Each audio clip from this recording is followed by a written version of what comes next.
قضات اس کا 8 باب اس کی پہلی آیت سے۔ اور افرائیم کے لوگوں نے اس سے کہا کہ جب تو مدیانیوں سے لڑنے کو چلا تو ہم کو نہ بلایا، سو انہوں نے اس کے ساتھ بڑا جھگڑا کیا۔ اس نے ان سے کہا کہ میں نے تمہاری طرح بھلا کیا ہی کیا ہے؟ کیا افرائیم کے چھوڑے ہوئے انگور بھی ایبیزر کی فصل سے بہتر نہیں ہیں؟ خدا نے مدیان کے سردار اوریب اور زیب کو تمہارے ہاتھ میں کر دیا، پس تمہاری طرح میں کر ہی کیا سکا ہوں۔ جب اس نے یہ کہا تو ان کا غصہ ان کی طرف سے دھیما ہو گیا۔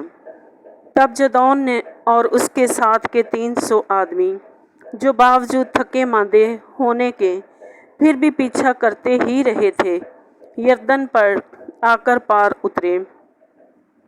تب اس نے سکات کے باشندوں سے کہا کہ ان لوگوں کو جو میرے پیرو ہیں روٹی کے گردے دو، کیونکہ یہ تھک گئے ہیں، اور مدیان کے دونوں بادشاہوں زیہاور زلمنا کا پیچھا کر رہا ہوں۔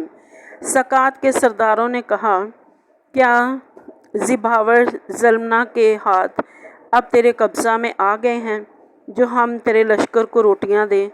جدعون نے کہا کہ جب خداوند زیہاور زلمنا کو میرے ہاتھ میں کر دے گا تو میں تمہارے گوشت کو ببول اور سدا گلاب کے کانٹوں ست نچوڑوں گا۔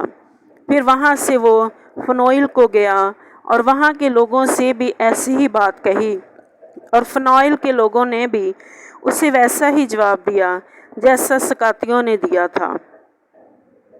سو اس نے فنویل کے باشندوں سے بھی کہا کہ جب میں سلامت لوٹوں گا تو اس برج کو ڈھا دوں گا۔ وہ زبا اور زلمنا نے تقریباً 15,000 آدمیوں کے لشکر سمیت کرکور میں تھے، کیونکہ فقط اتنے ہی اہل مشرق کے لشکر میں سے بچ رہے تھے، اس لیے کہ 1,20,000 شمشیر زن کے مردے قتل ہو گئے تھے۔ سو جدعون اور لوگوں کے راستہ سے جو نبا اور یگبھا کے مشرق کی طرف ڈیروں میں رہتے تھے گیا اور اس لشکر کو مارا، کیونکہ وہ لشکر بے فکر پڑا تھا۔ اور زبا اور زلمنا بھاگے اور اس نے ان کا پیچھا کر کے ان دونوں مدیانی بادشاہوں زبا اور زلمنا کو پکڑ لیا اور سارے لشکر کو بھگا دیا۔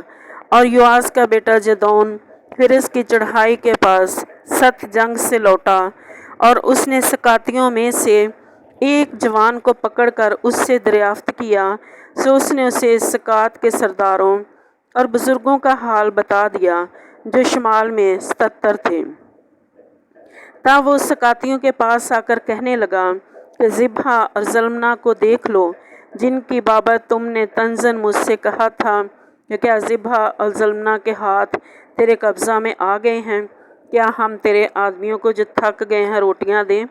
تب اس نے شہر کے بزرگوں کو پکڑا اور ببول اور سدا گلاب کے کانٹے لے کر ان سے سکاتیوں کی تادیب کی، اور اس نے نوئل کا برج ڈھا کر اس شہر کے لوگوں کو قتل کیا۔ پھر اس نے زبا اور زلمنا سے کہا کہ وہ لوگ جن کو تم نے تبور میں قتل کیا کیسے تھے؟ انہوں نے جواب دیا کہ جیسے تو ہے ویسے ہی وہ تھے، ان میں سے ہر ایک شہزادوں کی مانند تھا۔ تب اس نے کہا کہ وہ میرے بھائی میری ماں کے بیٹے تھے، سو خداوند کی حیات کی قسم اگر تم ان کو جیتا چھوڑتے تو میں بھی تم کو نہ مارتا۔ پھر اس نے اپنے بڑے بیٹے یتیر کو حکم کیا کہ اٹھ ان کو قتل کر، پر اس لڑکے نے اپنی تلوار نہ کھینچی، کیونکہ اسے ڈر لگا، اس لیے کہ وہ بھی لڑکا ہی تھا۔ تب زبا اور زلمنا نے کہا کہ تو آپ اٹھ کر ہم پر وار کر، کیونکہ جیسا آدمی ہوتا ہے ویسی ہی اس کی طاقت ہوتی ہے۔ سو جدعون نے اٹھ کر زبا اور زلمنا کو قتل کیا اور ان کے اونٹوں کے گلے کے چندن ہار لے لیے۔ تب بنی اسرائیل نے جدعون سے کہا کہ تو ہم پر حکومت کر، تو اور تیرا بیٹا اور تیرا پوتا بھی، کیونکہ تو نے ہم کو مدیانیوں کے ہاتھ سے چھڑایا۔ تب جدعون نے ان سے کہا کہ نہ میں تم پر حکومت کروں اور نہ میرا بیٹا، بلکہ خدا ہی تم پر حکومت کرے گا۔ اور جدعون نے ان سے کہا کہ میں تم سے یہ عرض کرتا ہوں کہ تم میں سے ہر شخص اپنی لوٹ کی بالیاں مجھے دے دے۔ یہ لوگ اسماعیلی تھے، اس لیے ان کے پاس سونے کی بالیاں تھیں۔ انہوں نے جواب دیا کہ ہم ان کو بڑی خوشی سے دیں گے۔ پس انہوں نے ایک چادر بچھائی اور ہر ایک نے اپنی لوٹ کی بالیاں اس پر ڈال دیں۔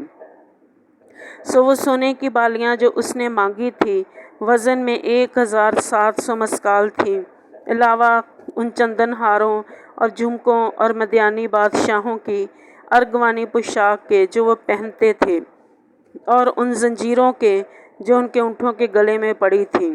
اور جدعون نے ان سے ایک افود بنوایا اور اسے اپنے شہر افرا میں رکھا، اور وہاں سب اسرائیلی اس کی پیروی میں زناکاری کرنے لگے، اور وہ جدعون اور اس کے گھرانے کے لیے پھندا ٹھہرا۔ یوں مدیانی بنی اسرائیل کے آگے مغلوب ہوئے، اور انہوں نے پھر کبھی سر نہ اٹھایا۔ اور جدعون کے دنوں میں 40 برس تک اس ملک میں امن رہا۔ اور یواس کا بیٹا یربل جا کر اپنے گھر میں رہنے لگا، اور جدعون کے 70 بیٹے تھے جو اس ہی کے صلب سے پیدا ہوئے تھے، کیونکہ اس کی بہت سی بیویاں تھیں، اور اس کی ایک ہرم کے بھی جو سکم میں تھی اس سے ایک بیٹا ہوا، اور اس نے اس کا نام ابی ملک رکھا۔ اور یواس کے بیٹے جدعون نے خوب عمر رسیدہ ہو کر وفات پائی، اور ابیزریوں کے افرا میں اپنے باپ یواس کی قبر میں دفن ہوا۔ اور جدعون کے مرتے ہی بنی اسرائیل برگشتہ ہو کر بلیم کی پیروی میں زناکاری کرنے لگے، اور بل برید کو اپنا معبود بنا لیا۔ اور بنی اسرائیل نے خداوند اپنے خدا کو، جس نے ان کو ہر طرف ان ہی کے دشمنوں کے ہاتھ سے رہائی دی تھی، یاد نہ رکھا، اور نہ وہ یربل یعنی جدعون کے خاندان کے ساتھ ان سب نیکیوں کے عوض میں جو اس نے بنی اسرائیل سے کی تھی مہر سے پیش آئے۔ پاک کلام کے پڑھے اور سنے جانے پر خداوند کی برکت ہو، آمین۔